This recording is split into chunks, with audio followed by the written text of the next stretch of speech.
찬송가 200장으로 찬송하겠습니다. 200장 찬송입니다.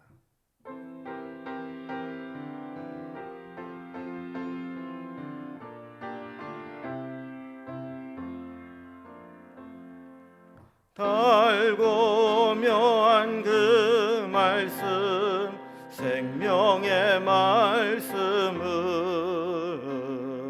귀한 그 말씀 진실로 생명의 말씀이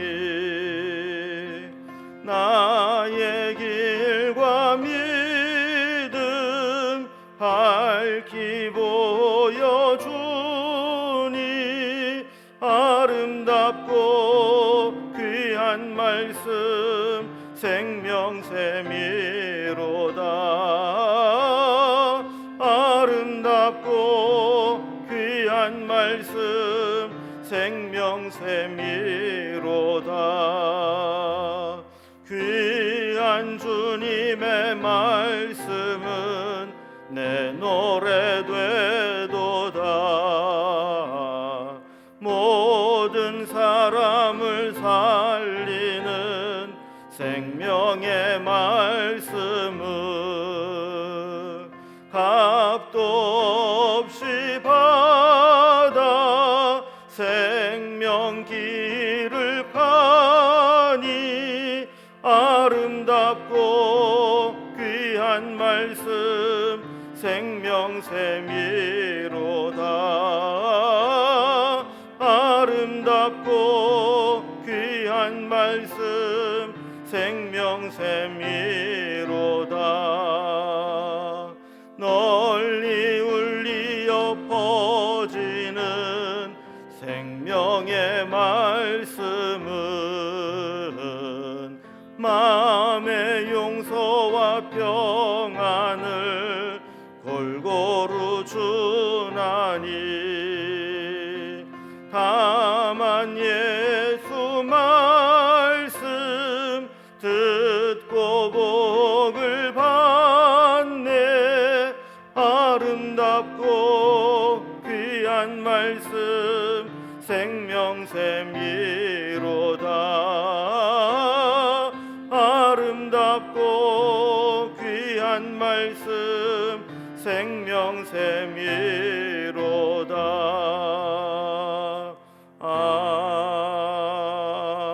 아멘. 아멘. 오늘 함께 나눌 하나님 말씀은 신약성경 로마서 7장 1절에서 13절까지 말씀입니다. 로마서 7장 1절에서 13절까지 247면에 있습니다. 말씀을 제가 봉독하겠습니다.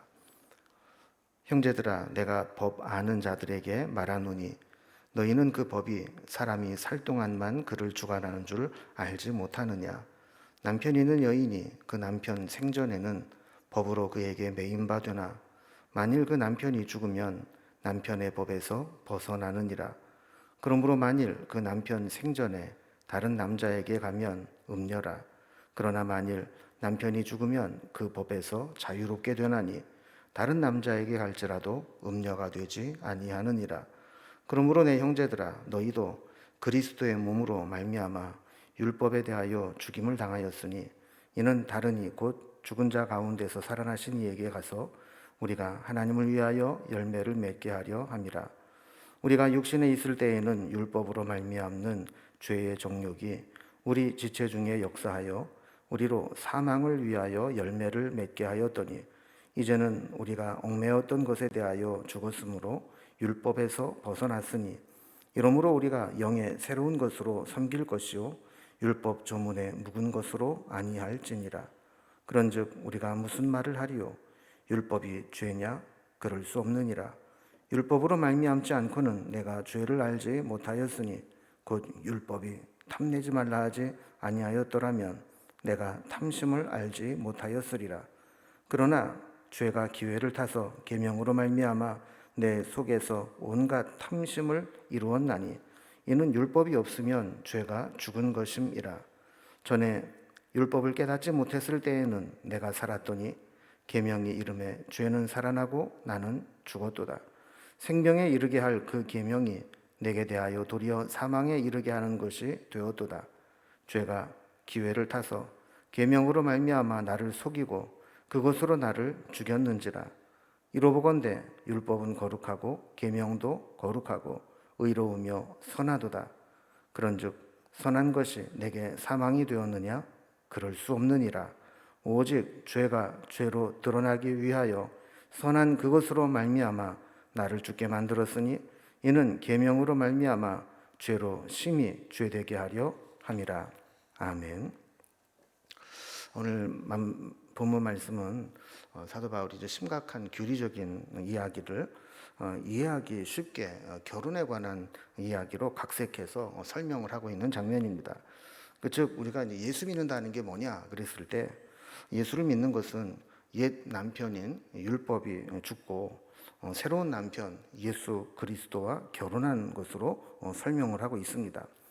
예전에는 이제 율법이라는 남편을 만나서 율법이 요구하는 완벽함과 완전함에 이르도록 요구받아서 이제 피곤한 삶을 살아왔던 거죠. 그러다가 율법이라고 하는 남편이 죽고 예수님을 새로운 남편으로 맞아 결혼을 하게 되었습니다.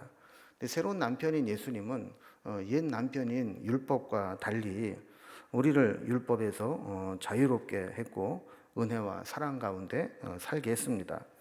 그런데 죽은 옛 율법이 얼마나 그동안 강력하게 영향을 끼쳤는지 새로운 남편인 예수 그리스도를 믿고 함께 살면서도 그 율법의 굴레에서 쉽게 벗어나지 못하고 있었습니다. 그래서 가만히 생각을 해보니까 그럼 율법이 다 나쁜 거냐 그랬을 때 그것도 아닌 것 같다라는 거예요. 율법이 순기능적인 역할을 하는 것도 있었다는 거죠. 율법이 있음으로 인해서 우리의 죄를 깨닫게 되기도 하고 또 율법을 우리가 다 지키지 못하기 때문에 새로운 은혜가 필요하다라는 것도 알게 하는 그런 기능도 했다는 겁니다. 그러나 이미 율법이 사명을 다하고 죽었다면 이제는 율법으로부터 자유로워야 되고 이제 예수님과 함께 새로운 삶을 시작하면서 이런 율법주의에서 벗어나야 된다라는 이야기를 하는 겁니다. 그래서 이러한 내용을 오늘 본문에 보면 단락별로 좀 구분을 해보면 이렇게 설명을 합니다. 첫 번째 1절에서 6절까지 보면 율법의 효력이 있었지만 이제 그 율법의 효력이 다 끝났다라는 이야기를 하죠. 그리고 17절에서 12절까지 보면 그러면 이제 율법이 악한 거냐? 그거는 아니라는 겁니다. 선하고 거룩한 율법이지만 그것이 잘못 악용되게 될 때 잘못된 결과를 가져올 수 있다는 겁니다. 그럼 마지막 이제 결론적으로 그러면 율법과 나는 어떤 관계가 있느냐 하는 것을 설명하면서 오늘 이야기를 마무리합니다. 그럼 먼저 첫 번째로 율법의 효력에 대해서 살펴보겠습니다. 자, 1절에 보면 형제들아 내가 법 아는 자들에게 말하노니라고 말을 시작하죠. 이 법 아는 자들이라고 하는 것은 이 로마 사회가 법이 지배하는 사회였고 또 로마서를 읽는 로마의 교인들도 누구보다도 법에 대해서 잘 알고 있기 때문에 내가 한번 법적으로 한번 이야기를 해보겠다라는 이야기입니다. 그래서 1절 중간에 보면 그 법이 사람이 살 동안만 그를 주관하는 줄 알지 못하느냐 그랬습니다. 어떤 법이든 해당하는 사람이 살아있을 동안에만 적용할 수 있는 것이지 그 사람이 죽으면 그 순간 효력을 상실하게 됩니다. 그래서 이것을 2절과 3절에 보면 결혼을 비유로 해서 설명합니다. 자, 2절에 보면 사람이 결혼을 하면 남편에게 법적으로 매인다는 겁니다. 그러다가 남편이 죽으면 남편의 법에서 벗어나게 된다라는 것이죠.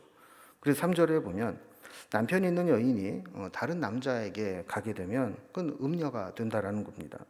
그러나 남편이 죽으면 법적으로 매인 것이 없기 때문에 다른 남자에게 가도 음녀가 되지 않는다는 겁니다. 자, 이제 이러한 내용을 가지고 예수 믿는 것에 적용을 해서 설명합니다. 4절에 보면 우리가 예수를 믿음으로 율법에 대하여 죽은 자와 같다라고 이야기를 합니다. 그러니까 우리가 율법에 대해서 죽었다라고 하는 것은 더 이상 율법이 우리에게 어떠한 영향도 끼치지 못하고 우리가 율법에 매일 필요도 없다라는 것을 의미하는 겁니다. 이제 우리는 살아계신 예수님과 결혼하여 하나님을 위해서 열매 맺는 삶을 살아가면 되는 겁니다. 5절은 옛 남편 율법과 함께 있을 때를 설명합니다. 그래서 5절에 보면 우리가 육신에 있을 때에는 율법으로 말미암는 죄의 정욕이 우리 지체 중에 역사하여 우리로 사망을 위하여 열매를 맺게 하였더니 그랬습니다. 말씀을 좀 잘 살펴볼 필요가 있는데, 율법이 죄의 정욕을 충동하여 도리어 죄를 범하여 사망의 열매를 맺게 했다 그럽니다. 이게 무슨 얘기냐면 이런 겁니다. 사람에게는 이상한 본성이 있습니다. 그게 뭐냐면 이거는 죄야, 규정을 하고 하지 마 이렇게 금하게 되면 괜히 더 해보고 싶은 거죠. 그래서 율법이 오히려 사망을 위하여 열매를 맺게 하도록 죄의 정욕이 우리 지체 중에서 역사하고 있다라고 이야기를 하는 겁니다. 이제 옛 남편인 율법이 죽고 또 새 남편 예수 그리스도를 만났으면 우리는 어떻게 살아야 될까에 대해서 6절에 설명합니다. 이제는 우리가 얽매었던 것에 대하여 죽었으므로 율법에서 벗어났으니 이러므로 우리가 영의 새로운 것으로 섬길 것이요 율법 조문에 묵은 것으로 아니할지니라 그랬습니다. 그러니까 이제 우리는 더 이상 율법에 매일 필요가 없습니다. 적극적으로 말하면 율법에서 벗어나야 합니다. 그리고 이제 새로운 남편인 영으로 새로운 것, 우리 주님을 섬겨야 합니다. 영으로 섬겨야 된다라고 하는 것은 성령의 충만함을 받아야 된다는 겁니다. 여러분, 그래서 구원이라고 하는 것은 자유함을 의미하는 겁니다. 예수님 믿기 전에 율법이 요구하는 완벽주의에서 벗어나서 은혜 가운데 자유함을 누리는 것, 성령 안에서 해방되는 것, 이것이 구원이라고 할 수 있는 것이죠. 자, 이렇게 우리는 율법이라고 하는 것이 무엇이고 이제 법적 효력을 다했다라는 것을 이야기를 했습니다. 두 번째 단락을 보면 율법이 그럼 잘못된 거냐? 그렇지는 않다는 겁니다. 율법을 하나님이 주신 것이고 그때는 필요해서 주신 것이기 때문에 율법 자체는 선하고 거룩한 것이었는데 이것이 우리에게 적용될 때 악용되는 그런 모습이 있었다는 겁니다. 우리는 앞부분에서 예수 믿는 것을 율법주의라고 하는 못된 남편과 이혼하고 자유함과 은혜를 주시는 예수님과 결혼하는 것과 같다. 이런 비유를 들어 설명을 했습니다. 자, 그렇게 되면 잘못하면 이 율법을 나쁜 것으로 치부해서 율법 폐기론자가 될 수도 있습니다. 그 바울은 이런 오해를 하지 않도록 하기 위해서 7절에 보면 그런즉 우리가 무슨 말을 하리요? 율법이 죄냐? 그럴 수 없느니라. 율법으로 말미암지 않고는 내가 죄를 알지 못하였으니 그럽니다. 그러니까 율법은 그리스도가 오시기 전까지는 매우 중요한 역할을 했고 우리에게 필요한 것들이었습니다. 왜냐하면 율법이 있음으로 말미암아서 내가 죄가 무엇인지 율법이 규정해주고 율법에 비추어서 죄를 깨닫게 되었다라는 겁니다. 자, 그러면서 율법이 탐내지 말라 하지 않았다면 그 탐심을 품고 살면서도 그것이 죄인 줄 알지 못하고 살았을 거라는 겁니다. 율법은 이렇게 우리에게 죄를 깨닫게 하고 죄를 규정하는 긍정적인 기능이 있지만 그러나 우리 인간에게 적용될 때에는 오해가 되고 역기능적인 작용을 할 수도 있다라는 겁니다. 8절을 보면 그러나 죄가 기회를 타서 계명으로 말미암아 내 속에서 온갖 탐심을 이루었나니 이는 율법이 없으면 죄가 죽은 것임이라 그랬습니다. 자, 율법이 가져다 놓은 최고의 부작용이 뭐냐면 이 죄인들에게 죄를 생산하는 죄가 기회를 탈 수 있게 만드는 그리고 온갖 탐심을 이루게 하는 죄를 활성화시키는 기능을 하게 된다라는 겁니다. 마귀는 계명과 율법을 이용해서 죄의 욕망을 충동질합니다. 그래서 우리로 하여금 온갖 탐심을 이루게 합니다.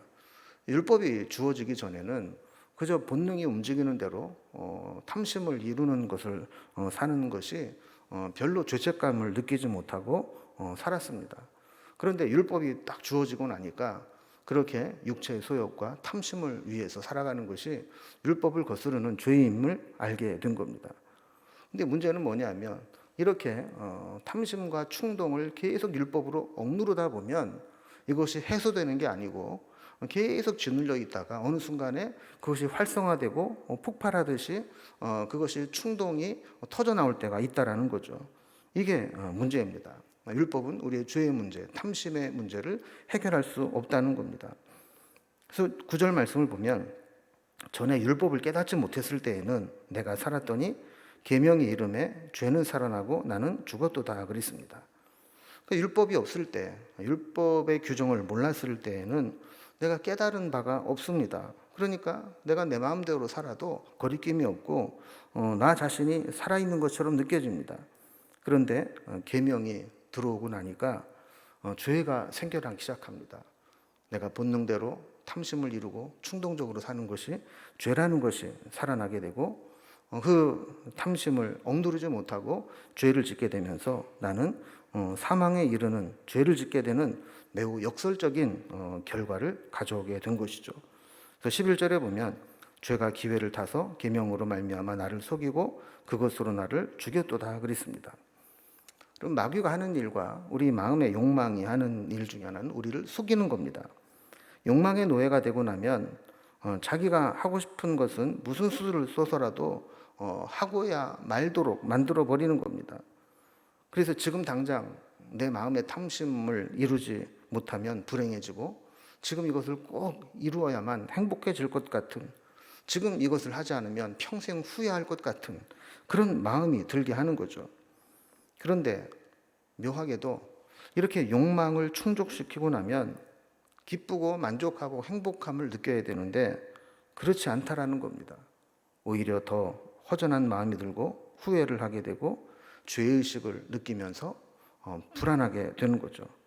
그래서 사탄에게 공격할 빌미를 제공하게 되고 이때 드는 생각은 속았구나 라는 것이죠. 내가 욕망을 따라 죄를 지으면 행복할 줄 알았는데 결국 결과는 정반대였다라는 겁니다. 12절에 보면 이로보건대 율법은 거룩하고 계명도 거룩하고 의로우며 선하도다 그랬습니다.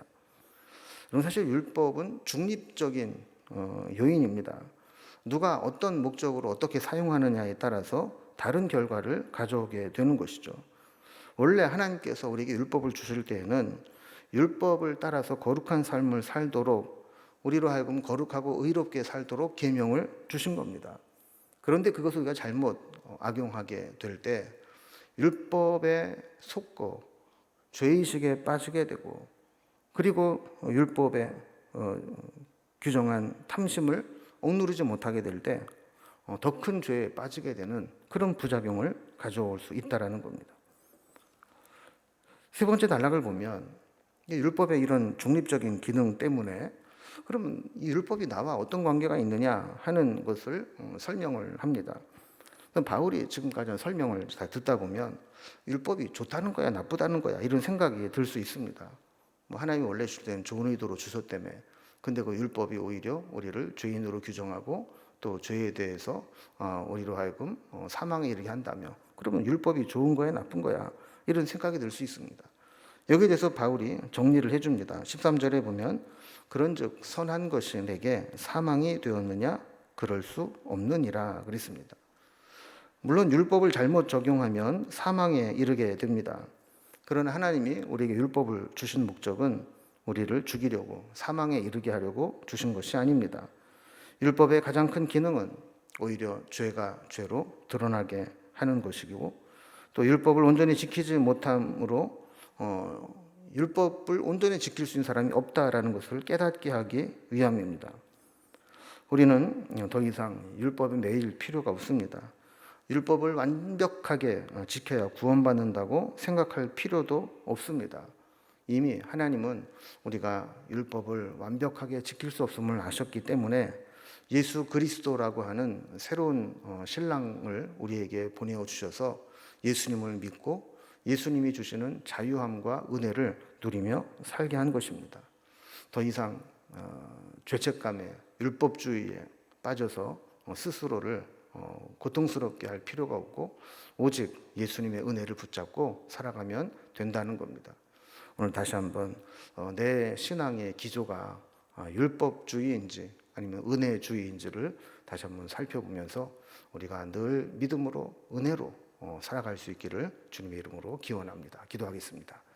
하나님 아버지, 오늘 바울의 가르침을 통해서 우리는 이미 구약의 율법주의와 또한 이 율법의 노예로부터 해방되었고 예수 그리스도를 새로운 신랑으로 모시고 율법이 더 이상 우리를 매이지 못하도록 하는 새로운 삶을 살게 되었음을 말씀을 통해 살펴보았습니다. 그럼에도 불구하고 예수님 믿기 이전에 어떤 율법주의나 세속주의나 그 나를 지배하고 있었던 강력한 생각과 사조들이 다시금 나를 옛날의 모습으로 끌어가지 못하도록 우리 예수님께 굳게 붙들림 바 된 삶을 살아갈 수 있도록 인도해 주옵소서. 언제나 우리는 은혜로밖에 살 수 없고 주님 붙잡고 살 수밖에 없다는 존재를 깨닫고 오늘도 주님을 의지하며 믿음으로 살아갈 수 있도록 인도해 주옵소서.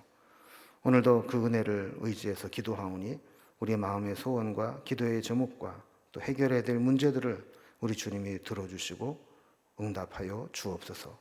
예수님의 이름으로 기도드리옵나이다. 아멘. 각자의 제목들로 자유롭게 기도하시겠습니다.